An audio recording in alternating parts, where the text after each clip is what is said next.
ہم نے ایک بے ہنگم معاشرہ بنا دیا ہے. میری زندگی میں ضیاء الحق کا جو پاکستان تھا اس کی آبادی 10 کروڑ تھی.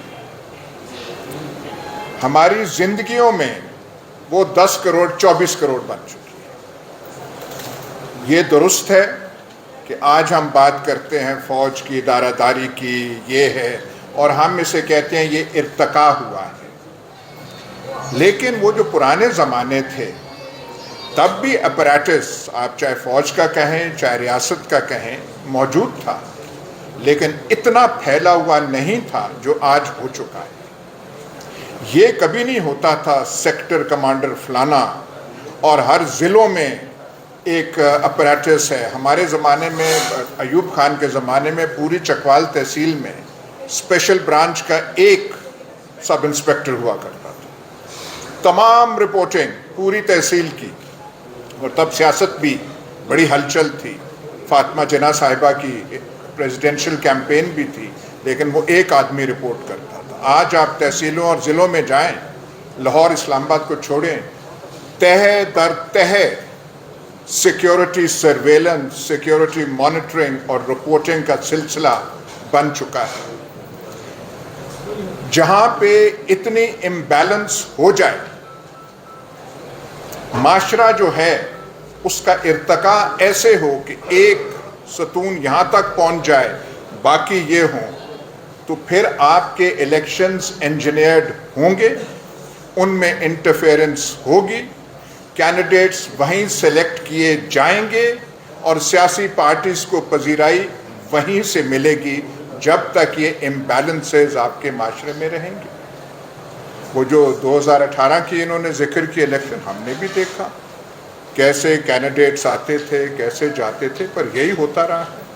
نون لیگ کے ساتھ بھی یہی ہوتا رہا ہے، باقی جماعتوں کے ساتھ یہ ہوتا رہا ہے. کنونشن لیگ، تب اتنا اسٹیٹ کا اپریٹس کنونشن لیگ کے زمانے میں اتنا سوفسٹیکیٹڈ یا اتنا آل پرویسو نہیں تھا جو آج ہو گیا ہے. تب یہ کوئی ڈی جی سی اور ڈی جی فلانا اور یہ جو ہے اتنا لمبا چوڑا نہیں تھا. آئی ایس آئی بھی چھوٹا سا ادارہ تب تھا. غلام جیلانی خان جب اس کے ہیڈ تھے، بھٹو صاحب کا عظیم کارنامہ ہے کہ اس میں جو انہوں نے پولیٹیکل ونگ ایک پیدا کیا، وہ بھی چھوٹا سا ایک وہ چوزوں والی نرسری تھی، پھیلتی پھیلتی. پھر آپ اس کا شکر ادا کریں افغان جہاد کا کہ پیسے آتے گئے اور وہ پھیلتا گیا پھیلتا گیا. آج کل فزیکلی اتنا وہ بڑھ چکا ہے، تو یہ ہم نے کر دیا ہے. سیاست اس کے تابع ہو گئی ہے، کیونکہ وہ ایک کوئی پنڈ کا کوئی بہت بڑا چودھری ہو تو باقی مظاہرے شظاہرے پہ نیچے آ جاتے ہیں. تو یہاں پہ صورتحال جو ہے اب یہ ہے. انہوں نے گرفتاریوں وغیرہ کا تو ذکر کیا، لیکن یہ رواج پہلے نہیں تھا کہ جس کو چاہا اٹھا لیا، جس کو چاہا غائب کر دیا. یہ اس لیے ہے کہ وہ کر سکتے ہیں. پر یہاں جو موضوع ہے فریڈم آف ایکسپریشن کا، یہ جو ہم کہتے ہیں حق اور صداقت کی آواز، حق اور صداقت کا علم، ہاں پاکستان میں ہمیشہ بلند ہوا ہے، لیکن کچھ احتیاط کے ساتھ. احتیاط ایسے کہ ریاست آپ کی بنی تو کئی چیزیں جو ہیں اس پہ رائے زنی، لبوں کو آپ استعمال نہیں کر سکتے. قیام پاکستان پہ بحث نہ ہو سکتی تھی، نہ آج ہو سکتی.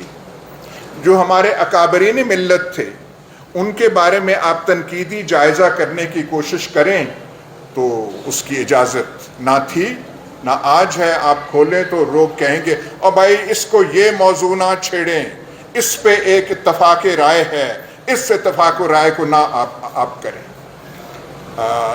ظاہر ہے اسلام پہ کبھی بات نہیں ہو سکی. آئین ہم نے بنانا تھا، بناتے رہے، ہم ترتیب دیتے رہے قرارداد مقاصد کو، لیکن ہم نے کہا وہ بھی ہم بڑا کارنامہ کر رہے ہیں. چلتے چلتے جو آج کل کا جو معاشرہ ہے، 295 کے بارے میں میرا خیال ہے زیادہ کھل کے بات نہیں ہو سکتی. اور ہم نے بہادر سے بہادر وکلا بھی دیکھے ہیں جب 295C کا معاملہ ہو تو پیر تھوڑے سے پیچھے آ جاتے ہیں اور کئی موکلوں کو تو لیگل کاؤنسل ملتا ہی نہیں ہے. اور آج کل جو ہے اداروں پہ کھل کے بات نہیں ہو سکتی. وہ ہم کہتے ہیں کہ ارتقا ہوا ہے، ہم نام بھی نہیں لے سکتے. ہم جو ٹی وی پہ بیٹھے ہوتے ہیں کبھی ہم کہتے ہیں ادارے، کبھی کہتے ہیں مقتدرہ، کبھی کہتے ہیں اسٹیبلشمنٹ. نام وہ نہ لیں. جو لیٹسٹ فرمان جاری ہوا ہے اور وہ کل پرسوں ہوا ہے، پرسوں ترسوں ہوا ہے، تمام ستون صحافت، تمام حق صداقت اور سچائی کے پیامبر جو ہیں ان کو سمن کیا گیا اور سارے کے سارے وہاں پہ گئے. وہاں پہ جو اب نام میں نہیں لیتا وہ آئے، 2 منٹ کے صرف آئے کہ یہ اب شجرہ ممنوع ہے، فلانا نام نہیں لینا. اور آپ نے دیکھا ہوگا کہ تمام یہ حق اور صداقت کے ٹی وی چینل جو ہیں کیسے صراط المستقیم پہ چل پڑے ہیں کہ نام جو ہے کوئی نام ہی نہیں ہے. ہمیں بھی کل کہا گیا کہ نام نہیں لینا. ہم نے کہا ہم تو پہلے بھی نام نہیں لیتے تھے، ہمارے کئی مہربان ہیں جو پروگراموں میں آتے ہیں، وہ نام لیے بغیر ان کی وہ پوری استعداد پوری نہیں ہوتی، ان سے آپ کہیے گا. تو وہ نہ رہ سکے، انہوں نے نام لیا، اشارے کر کر کے وہاں سے نام کرتے تھے. تو یہ پاکستان کا جو ہے یہ بن چکا ہے. لیکن میں ایک چیز، زیادہ لمبی بات نہیں میں کروں گا، فریڈم آف ایکسپریشن، یہ جو ہم کہتے ہیں کہ سن 47 سے یہ تھا اور جو آج کل ہو رہا ہے، بغور اگر ہم دیکھیں تو جس قسم کی ریاست ترتیب 1947 میں ہوئی تھی اس کے یہ پرابلمز اس میں پنہاں تھے. They were part of that structure. جس قسم کی ہماری سو کالڈ فریڈم موومنٹ ہوئی، پولیٹیکلی بڑی ویک تھی اور ایلیمنٹس اس میں زیادہ پاورفل تھے. بیوروکریٹک ایلیمنٹ پاورفل تھا، ملٹری اتنا نہیں تھا، لیکن سیاستدان تو بالکل پیچھے والے تھے. اور وہ سیاستدان ایسے تھے، ماسوائے چند جو بڑے لیڈر ہیں 1-2، ان کی سوچ ہی بالکل اور قسم کی تھی. جو پنجاب کی روایتی جسے ہم جاگیردارانہ سوچ کہتے ہیں، پرو برٹش، پرو ویسٹ، پرو تابیداری، پرو تھانے داری، پرو ڈی سی شپ، وہ اس قسم کا مزاج ہمارے پنجاب کے اکابرین میں تھا. اور وہی سوچ اس ریاست کی جو ہے وہ سوچ کا حصہ بن گئی. تو پولیٹیکلی تو ہم مسلم لیگ بڑی ویک تھی اور اس کا وہ کانگریس جیسا تو آپ موازنہ کر ہی نہیں سکتے. تو دیز ور پارٹ جو سٹرکچر آف دا اسٹیٹ بنا، لیکن بنا اس کے بارے میں اب کتنی بات کی جائے اور کیا اس سے کیا جائے اس کا.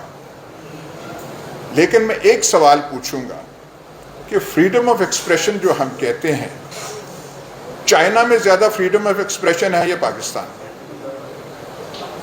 ایسا سیمینار آپ چائنا میں کر سکتے ہیں؟ ہرگز نہیں کر سکتے.